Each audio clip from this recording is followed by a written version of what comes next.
Hello, this is Property Matters, a weekly catch-up on the world of property, supported by Fairview International Property Consultancy and auctionproperty.co.uk. We're live every week on YouTube, Facebook, LinkedIn and our website propertymatterstv.co.uk. If you're watching on the website, leave us a Google review. If you're on the socials, get involved in the comments section below. Our email address for discussion topics, hello@propertymatterstv.co.uk. There's a podcast version of the show every Monday if you want to get us on the move, available from all those podcast platforms on the other side of the screen. So let's get into this week's property news with our expert, Joe Joshi. Hi, Joe. Hello, everybody, welcome to another Property Matters. It's summertime, but it's still active. Indeed, very much indeed. And this is an interesting story that we've got today. The value of a real estate asset is closely associated with the economic value created by the activities that are done there. These activities, like the buildings that house them, are often resistant to change due to the hurdles of altering zoning laws and the cost of moving them. This gives rise to a sense of predictability about what activities can and will transpire on a particular parcel of land. Yet there are moments when the tides of social and technological evolution converge and our perception of land value shifts drastically. The recent pandemic-induced lockdowns have been one such catalyst, causing changes to spread across various real estate sectors. Of course, we all know that remote and hybrid working arrangements have changed the narrative around the economic utility of office real estate as society has adapted to a post-pandemic world. The role of the office has shifted in the face of new challenges and new opportunities. One area that hasn't gotten as much attention in the wake of the pandemic is the residential sector, with new employment arrangements and the widespread adoption of remote working tools like video conferencing and cloud storage. High-earning knowledge sector workers in gateway cities have had the opportunity to move away from traditional urban centres, choosing instead cities and regions that would have otherwise been untenable for them to live and work in. And indeed, many have done that. In the UK, idyllic coastal and mountainous areas have seen rapid growth in real estate values. In Cornwall, for example, prices have grown by more than a quarter over the past 5 years, while prices in the southeast and Dorset have gone down by a fifth. In 2021, it was reported that Cornwall had overtaken London as the most popular destination for buyers. The desirability of these locations for their natural beauty is nothing new. However, high-earning households historically couldn't consider actually living in mountain hamlets and seaside towns because they lacked the nearby high-paying jobs. The value of the land and the extension of the real estate was largely determined by the local economy. So it's a very interesting situation. I hadn't really given this much thought, Joe, that basically sometimes technology, and there is an instance that we'll come on to in a minute that happened prior to the pandemic. But the pandemic really has had a massive effect on how property and where people live works.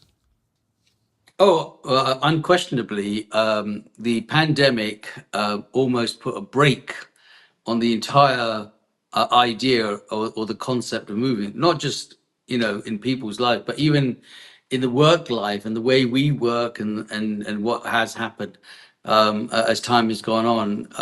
It's huge, really. And we're probably beginning to maybe value that more now, 2, 3, 4 years down the road, and beginning to really see it. But we didn't see it at the time, because at the time it was always the race for space. If you remember, everybody wanted to get out and go away from somebody, and if somebody was sneezing, like 100 million people's eyes were on you, as if like you're the one that's now spreading the germs, etc.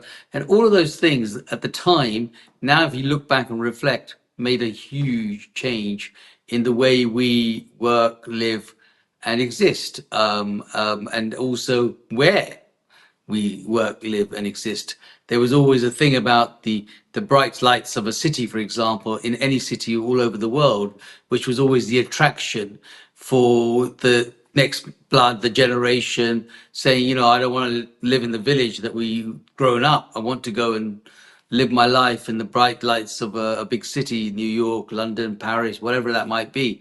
And with that came its own thing. But when the pandemic came and went, it actually sort of made us realize, stop and think about what we are doing, what is happening, and actually we can do things differently. and differently they are. I mean, there was a time when office blocks were full of office workers, and now there are office blocks that are no longer full of office workers, and factories and conversations and conferences. You'd have to travel to go and do a conference. Now you don't need to do that. You can do it sitting in your own home. So there's a lot of things that the pandemic actually brought change, and as we unfold now, we are beginning to see the real effects of that. Yeah, because we're coming up to the fifth anniversary of the beginning of the pandemic, which doesn't seem thinkable really when you actually look at it. But nonetheless, you've got this issue whereby in the past you've got the notion that you always needed to buy a property that was near a mainline railway station, and you'd need to be up in London. So certain areas got greater value because of that connection factor. But now, of course, you don't really need to. So it's really leveled up some remote little villages that maybe not particularly well connected in terms of public transport can equally be a little haven to run your own little business. Yes, I mean, there are some important factors to take into consideration. Still, they are different factors, but they are still important factors. So you're right in saying that communication, for example, road, rail, etc., would have made a huge difference if you're going to travel into London. You need the accessibility for all of those things, and therefore you might live in a town that is slightly outside London, but it's by a train station, not far from a motorway junction, or all the above. Now those desires are different. They are how fast is the internet? Can I get any connection? How good is that connection? If that connection is not there, then it doesn't matter how remote you want to be. It stops you working and doing the things you want to do. Though that has changed dramatically, in recent times, we know that people like BT have been writing to everybody that, the old terrestrial landlines are now dying, and you're now going to have everything through the net.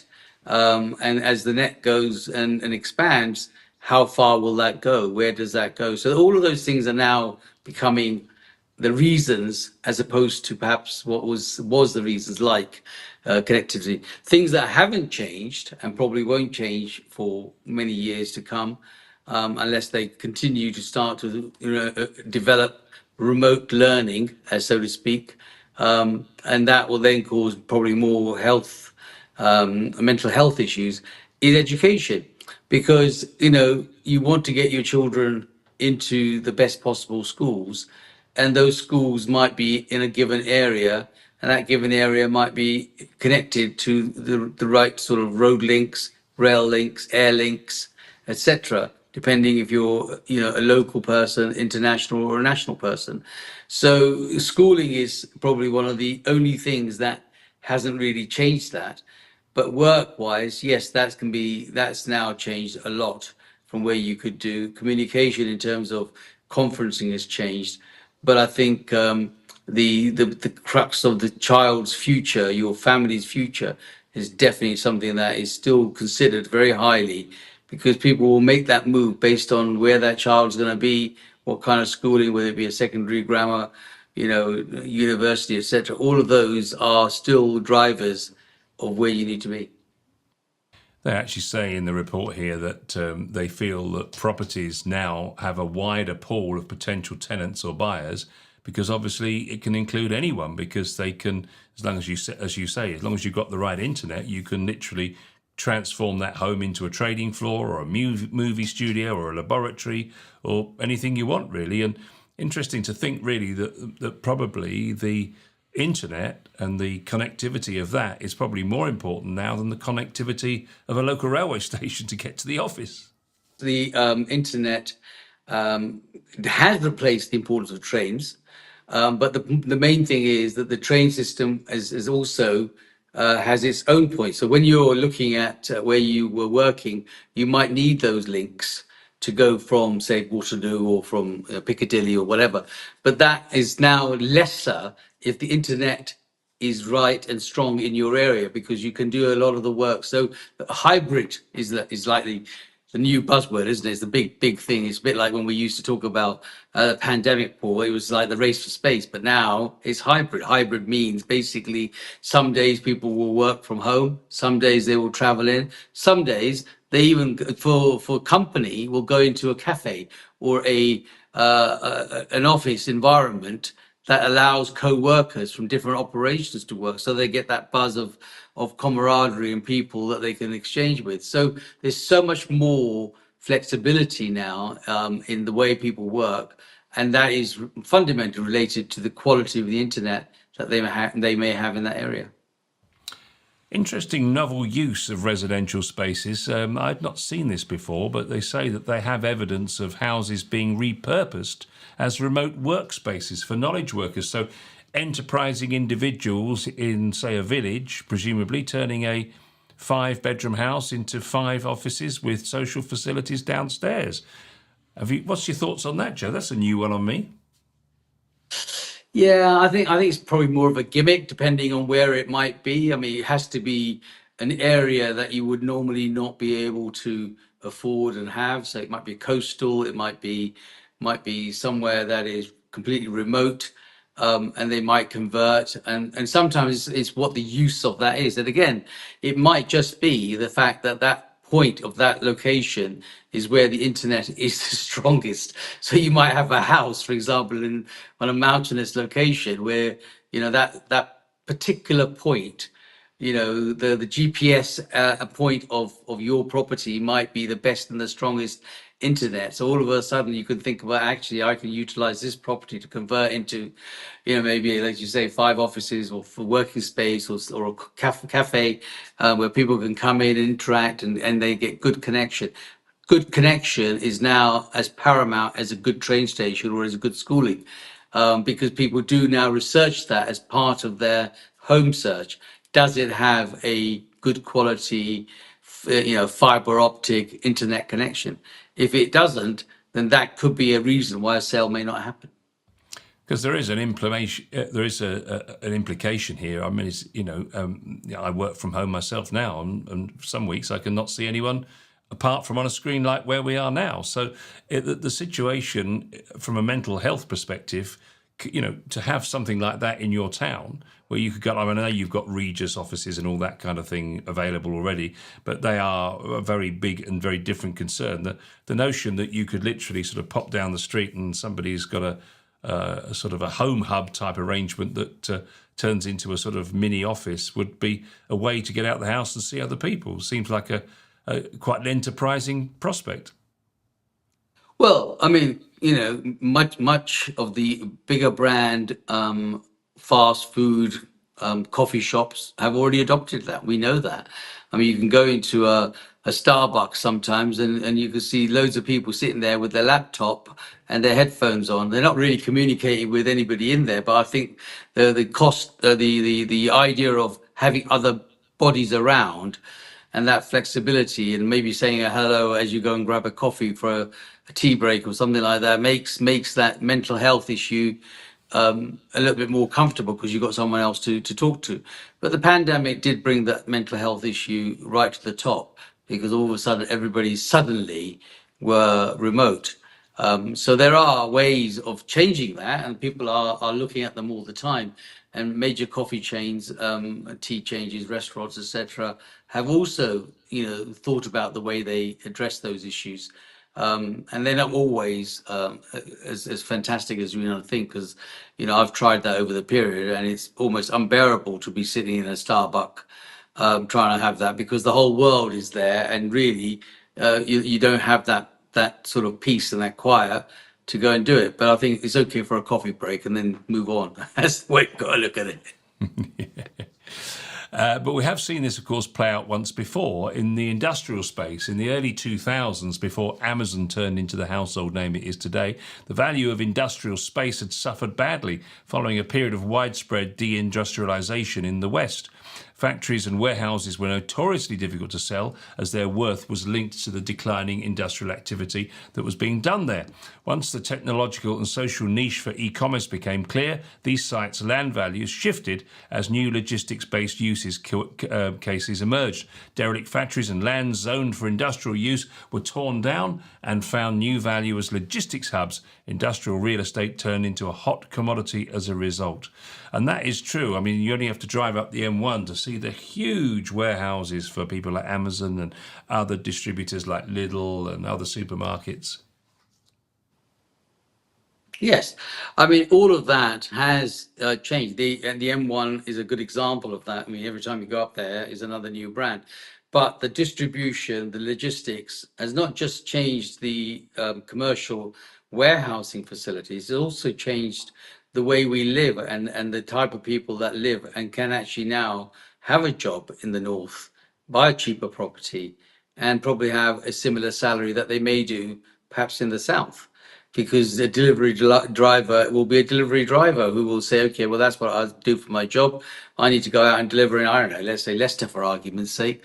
And that doesn't mean that he's not going to have to, have that the same salaries. The schooling might be a little different, but then schooling, there are some goods and bads in all sorts of places. So the industrialist units did have a change, just as we are going to see and are seeing changes with the internet in perhaps the retail, the coffee shop. The high street has been decimated because of all these changes, but some of it will come back because now what can be bought on the internet, as long as it can be bought on the internet, is not going to be in the high street.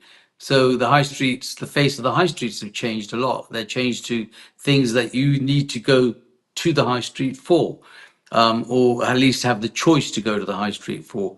How many people go to an M&S, for example, and then actually go and touch, feel, and see and try on what they need to try on, and then perhaps wait for the sales to come on? They buy it online, maybe 20% cheaper, because that's what they do, or something similar somewhere else.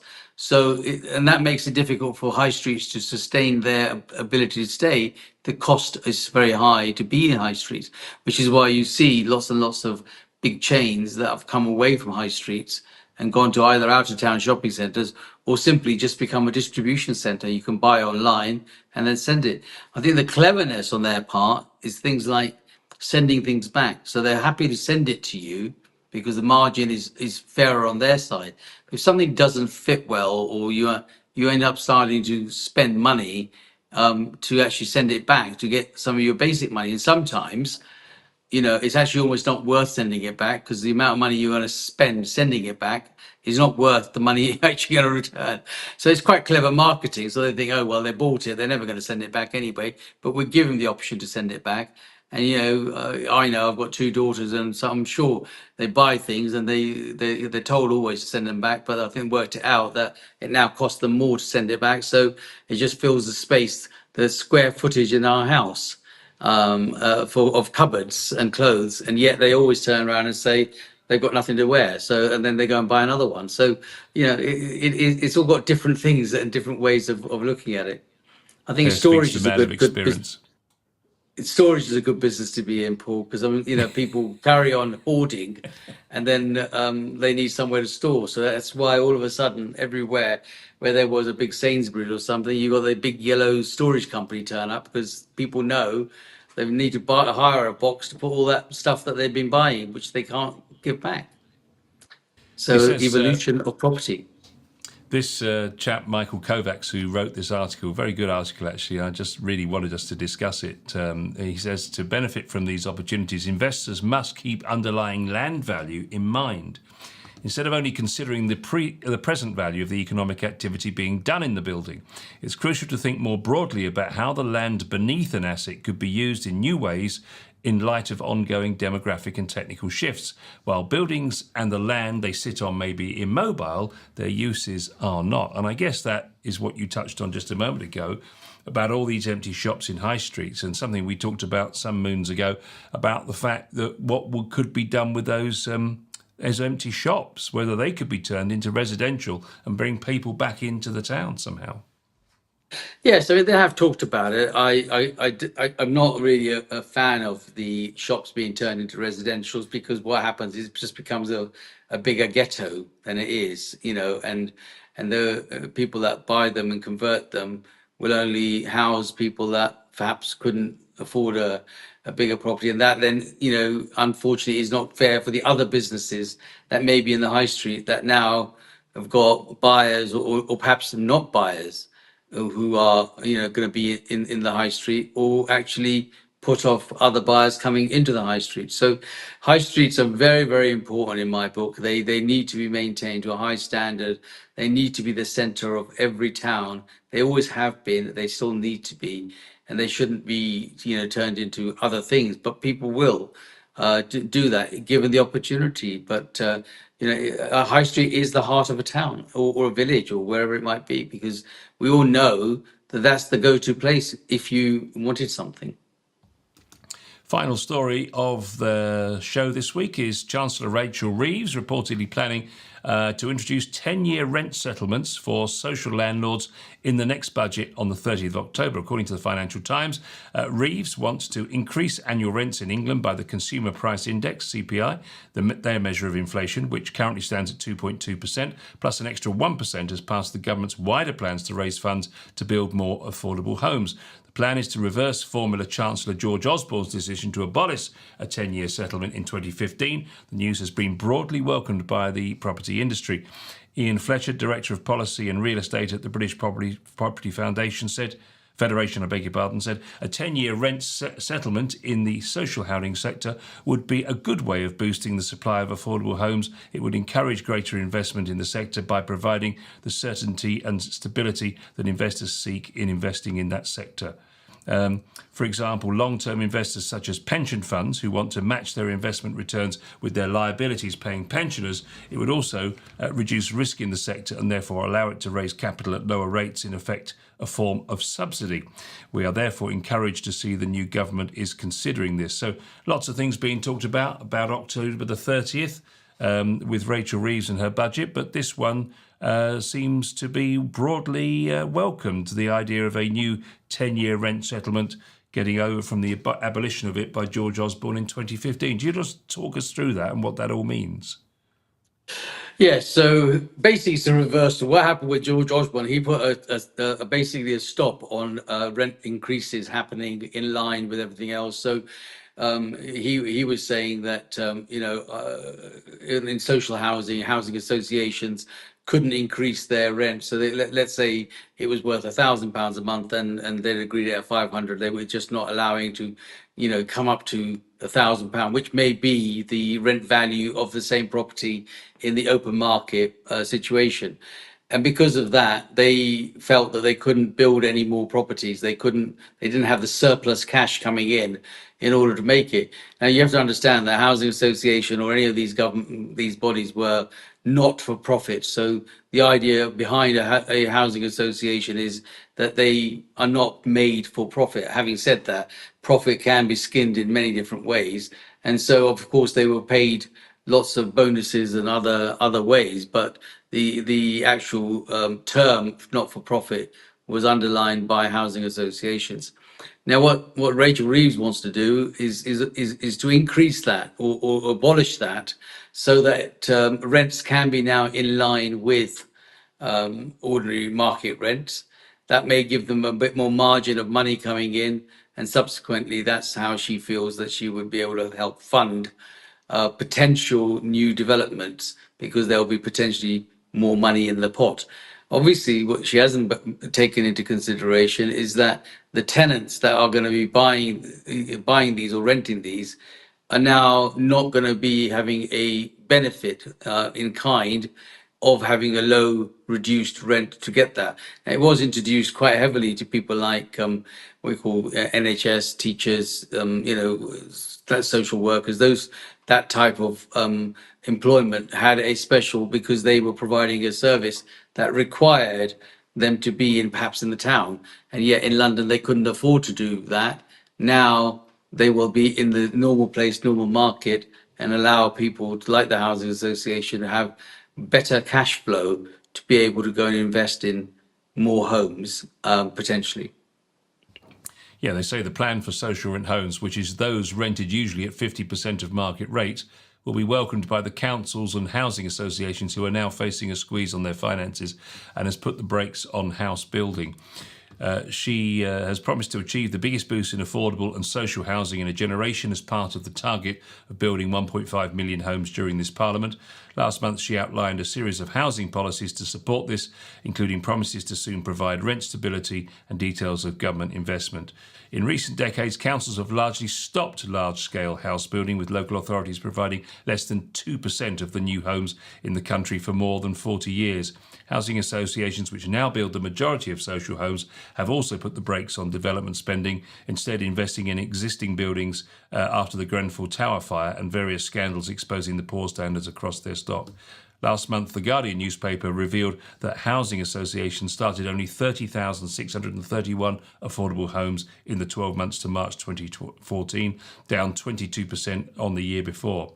The rent rise will mean consistently higher rates for some of the 3.8 million social rent households in England who have been shielded from huge inflationary increases in recent years by government caps on rent rises. So that seems... it's a difficult one, isn't it? Because you're hitting the most vulnerable in society and those least able to afford it, but they have been shielded by the fact that they've had these social rents for some time. So it's a difficult one, isn't it? Well, what do they say? The Lord taketh one and giveth the other. So, all she's doing is balancing her books, making it look good for those that are housing associations, so she can raise the money to reach the targets of the 1.5 million homes that she's making a promise to build, but at a price. And the price is that, it's going to hike the rental, yielding a return for the housing association, and the people that are renting those properties are now going to feel the pain which they may have not. So that will mean an exodus from either those types of jobs, those types of homes, into other areas. So it's not going to be as wonderful as it is, but certainly not having that cap is good news. The bad news is that, of course, they've already forced the buy-to-let landlords out of the marketplace, and I don't think they're going to be in a great rush to come back to that. So yes, it's a good headline publicity, but underneath, I think you'll find that there'll be more damages than not. So it may have been something that should have probably increased, by a percentage, but and said, look, rather than come to a level playing field, you can probably now increase it by 1 or 2 or 3% to bring some margins in. But to turn around and say, today you're paying, £500 and tomorrow you're going to have to start paying £1,000, that's going to hit those people very hard. It's interesting to see the result of that decision by Osborne. In 2020, the sector was given a 5-year settlement of CPI plus 1%. However, the government later capped any increase at 7% after the headline rate of inflation hit more than 11%, of course, in 2022. According to the National Housing Federation, rents are now 15% lower in real terms than they were in 2015, while the cumulative rent cuts and caps have contributed to councils facing a £2.2 billion black hole in housing budgets by 2028. So it's clear to see that really has been a large factor in what we've talked about many times on this show, which is the lack of building going on for new homes. Yes, like I said, she wants to accelerate the new home building, but there is a price to pay for that, Paul. That's the thing that they haven't taken into consideration. I think that if they'd actually increased that by some percentages to give the housing association a little bit more. So let's say hypothetically it was £500 a month, and they said, look, that's got to go up to £650 or £700. People probably could have been palatable to that, but to turn around and say it's now a level playing field, and that rent might be 1,000, might be 1,250. Those people are not going to be able to increase there by £750 a month. So there's going to be some damages there, and those damages are going to result in people saying, well, actually, I can't afford to live here. So subsequently, I can't afford to work here, which means there'd be jobs and other issues. So I don't think it's been thought out. I mean, it sounds like a great headline catcher, but I don't think the answer is there yet. We shall see over time, and we'll see you again on another episode of Property Matters. See you again very soon.